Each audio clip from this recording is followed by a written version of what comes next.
Welcome, y'all. Thank you all very much for coming. My name is Richard Slaughter, and I currently teach ethics at California State University. Thanks for coming to my talk. Let's get into it. Can we all see the slides? Excellent, great. So, while there are few happy factions within the grimdark future of the 41st millennium, the Adeptus Mechanicus are in a particularly unenviable position. They are tasked with repairing, maintaining, and ultimately caring for technical systems that cannot be understood. Crafted using ancient techniques and forgotten archaeotech, many of their most powerful technologies can no longer be recreated, reverse engineered, or otherwise understood. They were occult relative to the red-robed priests of Mars, black boxes of exceeding obscurity. That being said, technological use is the very foundation of the Adeptus Mechanicus and is the very source of their faction's power. Though they cannot know how their technologies work, they still must make them work. They must make use of systems in which they cannot make sense. Where knowledge fails, faith provides. Like many of us, tech priests believe certain things about their technologies. Informed by their syncretic faith in the Omnissiah, a literal deus ex machina, the Martian monks venerate, exhort, and cajole the very souls of their technologies, the machine spirits that undergird and support the infrastructure of every world of the Imperium. This tradition of veneration has roots in contemporary and historical human infrastructural relations and arguably serves to make occult infrastructures more predictable in their relation to the anthropic, or human. So we have a situation where machines are powerful, yes, but more importantly, machines are precious. Older machines are not outdated. Rather, they are powerful relics of a bygone age. They literally don't make them like this anymore. Entire worlds depend on vast engines that have seen the march of millennia. This appears to have two major effects on the relationship between the Adeptus Mechanicus and their machines. The first is that the machine and machinic qualities are deified and valorized. To approach the machine is to approach the divine, and so devout tech priests engage in cybernetic surgery and incorporate ever more mechanisms into their biological frame, approaching apotheosis through prosthesis. While there are numerous examples of such practices throughout the Imperium, the singularitarian theology that such an approach towards technology espouses can be best explained in the following clip from 2018's Mechanicus. But I am already saved, for the machine is immortal. Too true, too true. Machines do not die. They do, however, require maintenance, repair, and suffer breakdowns. What happens when the machines that we venerate, machines that we need, machines that we do not understand? What happens when these machines break down? It is an age of endless war, an era when the technologies are both powerful and precious, a time that venerates the machine. We've just discussed how this orients the Mechanicus towards becoming more machine-like, towards treating the human more like the machine in their pursuit of prosthetic apotheosis. But there is a corollary to this cybernetic canticle, a deontological denouement, a duty to be good to the good. Right? If to be a machine is to be virtuous, then it follows that one should be virtuous to machines. This aspect of diegetic veneration within the Adeptus Mechanicus entails the quotidian practices of repairing and maintaining technological devices, but does not stop there. Machines and their associated machine spirits must be cared for, made comfortable, and given honor. Tech priests focus on not how technology works, but rather how technology relates. That is to say, they focus on the phenomenal rather than the material relationship between machines and the anthropic. We are usually more interested in making our technology functional. It is generally a more precise practice than attempting to make our technical systems happy. But to the Mechanicus of the 41st millennium, such knowledge as to the precise functioning of technology is lost. What is left instead are centuries of best practices, heuristics and rules of thumb which, while inaccurate in terms of materiality, are still highly effective relationally. A happy computer is a functional computer, so why not do whatever makes your computer happy? The quotes selected in this slide represent the more detailed and relational aspects of the Mechanicus' approach towards technology. The first details the ritual to be undertaken when acting as a loader in a missile battery. Note the care bestowed upon the munitions. The second, the canticle of appeasement, is taken from the Imperial Infantryman's uplifting primer. Properly invoked, it reads, "Be still, spirits. I do what I must. Forgive the intrusion and give me your trust." Cooperation, forgiveness, trust. It would seem that the red-robed priests expect a good deal from their devices, imbuing their technology with a phenomenal sense of agency that belies its otherwise base materiality. The Magos of the Mechanicus are kind to their machines, kinder than they are to their serfs, scitari, or servitors, the various and variously human subclasses that maintain and subtend their arcane devices. The missile in this missive is anointed and blessed, oriented and prayed over. It is unlikely that the same can be said of the missileer. In the previous slide, I briefly mentioned machine spirits. For those uninitiated in the Martian mysteries, machine spirits can be considered the soul of the machine. The Adeptus Mechanicus treats them as semi-sentient entities with desires, moods, and personalities. As a general rule of thumb, more advanced technologies will have more agential and powerful machine spirits. For example, the machine spirits of a warlord-class titan are known to be particularly willful. While it's entirely possible these machine spirits are actually a form of AI, the theology of the machine cult sees artificial intelligence as abominable intelligence. Any form of a thinking machine is anathema. So not a machine that thinks, then, but rather a machine that feels, a machine that needs soothing, encouragement, and respect. Tech priests endeavor to protect their material links to their blessed machines, true. But more importantly, they seek to foster and maintain an affective link, a relationship between the tech priests themselves and the machine spirits which they venerate. So machine spirits are immaterial, semi-sentient entities which feel. They can be offended and appeased, placated, perturbed, roused to anger, or dragged into complacency. They can even, if the heretics of the Dark Mechanicus are to be believed, become corrupted by the dark powers. All of this is true, which is very impressive, particularly considering the fact that machine spirits might not exist. Machine spirits might not exist? What kind of heresy is this? Well, let's take a closer look at the relationship between machine spirits and the rituals used to honor them. Most, though not all, of the Mechanicus rituals are maintenance-oriented. It is a maintenance that has been routinized to the part of ritual, yes, but shouldn't documentary design be oriented towards eternity? Remember, we are dealing with an organization that is deeply traumatized by the loss of ancient technologies, that still mourns lost archaeotech. These are a people, a culture, who are very much aware of how much they have lost, and even more keenly aware of how much they stand to lose. By ritualizing maintenance and operation, they ensure that technology is preserved without the need for complete knowledge. The preservation of technology and the Mechanicus' authority over said technology are their prime motives. They can and have burned worlds in this pursuit. So it is entirely possible that machine spirits do not exist, and that their apparent evocations are simply ritualized routines oriented towards redundancy and regression. Is this a problem? Should we be upset that our machine spirits may not be real, diegetically speaking? Not in the slightest. While their existence may not have a basis in reality, machine spirits are, at the very least, a useful concept for the Mechanicus. They provide a valuable orientation for dealing with otherwise occult infrastructures. The practices of the Mechanicus can be understood as a series of tools and techniques for discovering hidden interconnections, structures latent to the infrastructural and otherwise imperceptible. Though it could be argued that many of the more esoteric latent structures posited in their traditions, such as machine spirits, do not actually exist, this is less of a problem than it initially appears. That is to say, it does not matter whether or not these imagined entities that one has learned to recognize actually exist. What matters is whether or not recognizing said entities effectively empowers you. Though these latent structures only exist insofar as they are useful, they are real in the sense that they inform and inflect our relations to the otherwise insensible. They are real in their consequences. I argue that the approaches towards the occult seen in our diegetic data can be understood in terms of what philosopher Daniel Dennett would refer to as stances towards entities. Daniel's stances can be understood as progressive levels of abstraction through which we can attempt to understand or predict the actions of a given entity. There are 3 levels of abstraction, 3 stances aimed at understanding and predicting otherwise occult entities that Dennett describes in his original formulation. The first of these stances, the physical stance, is simply our prediction of what an entity will do based on physics and the physical makeup of the thing in question. When I predict that rain will make me wet, or when I predict that a stone released from my hand will fall to the ground, I'm using the physical stance.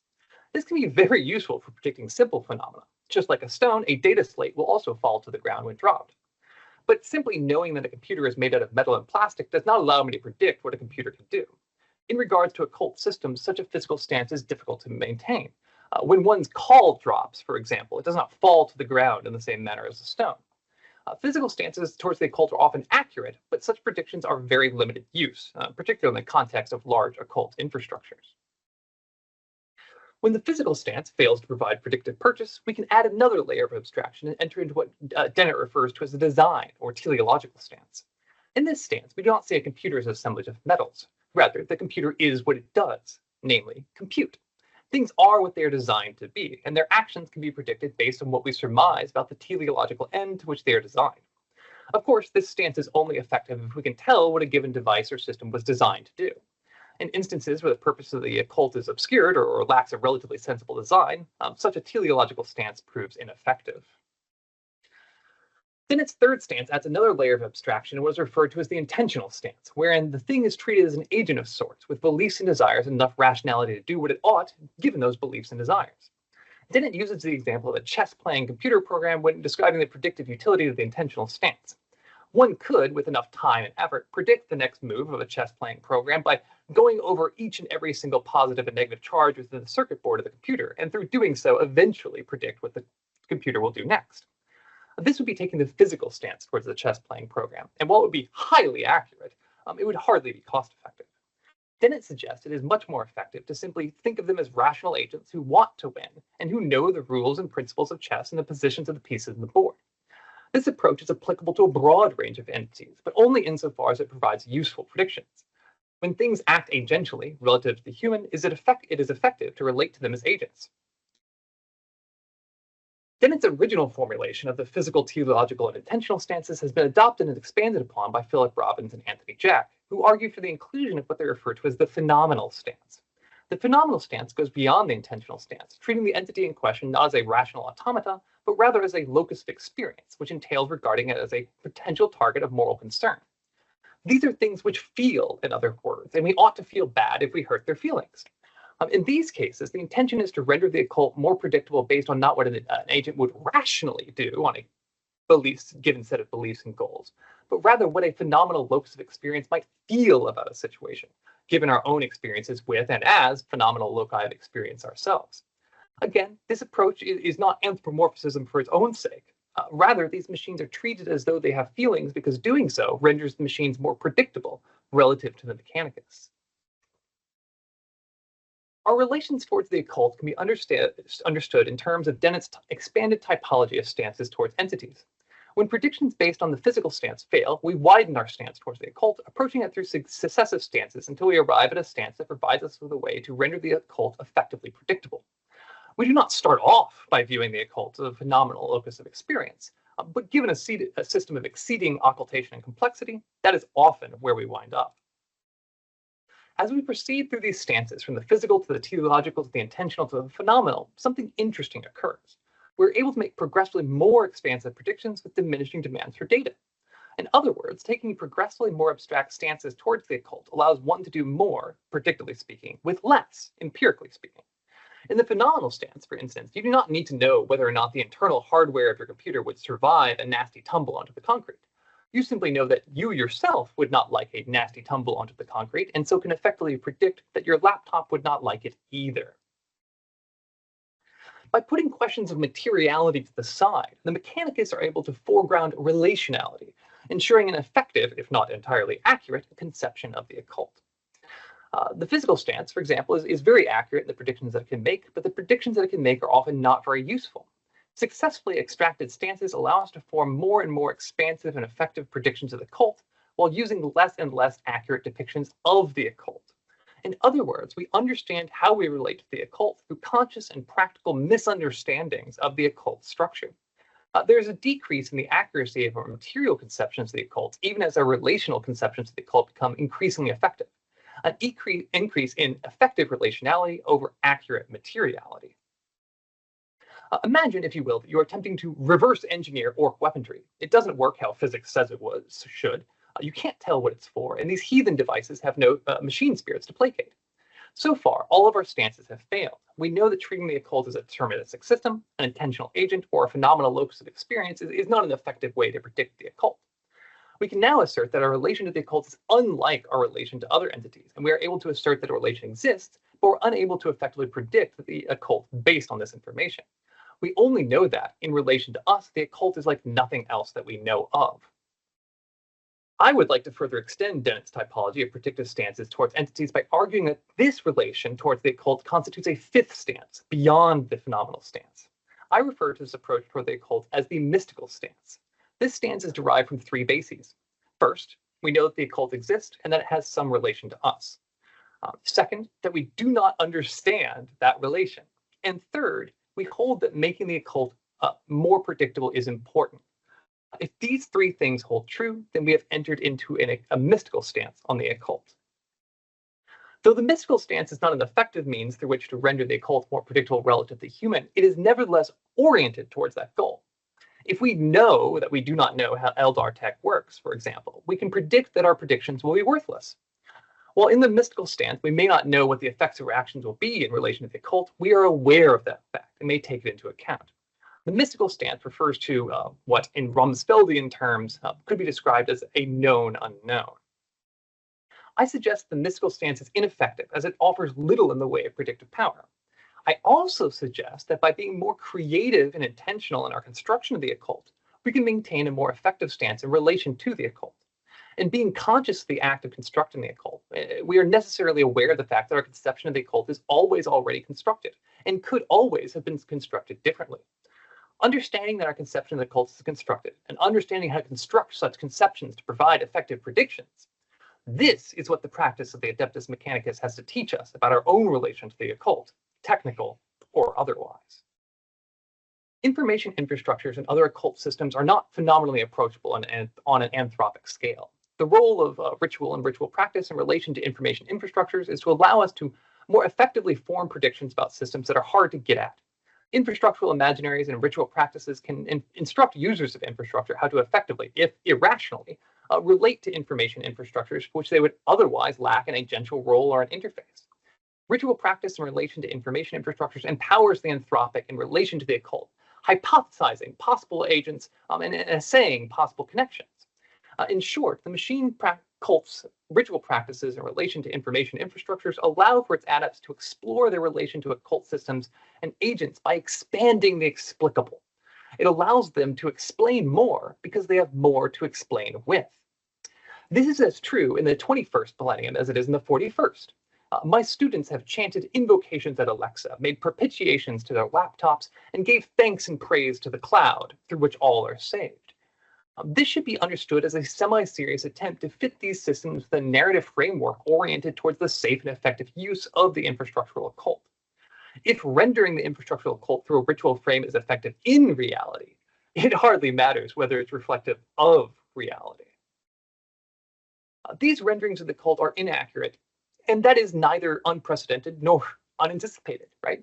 We were all inflected by the force of gravity before we were informed by the theory of gravitation, right? All children know things fall down long before they know why things fall down. Similarly, we learn to use infrastructure long before we learn to critically interrogate infrastructure. Yes, so I propose that we can understand our attempts to relate to occult infrastructures as increasingly abstract stances towards the occult in pursuit of greater predictive power in relation to the occult.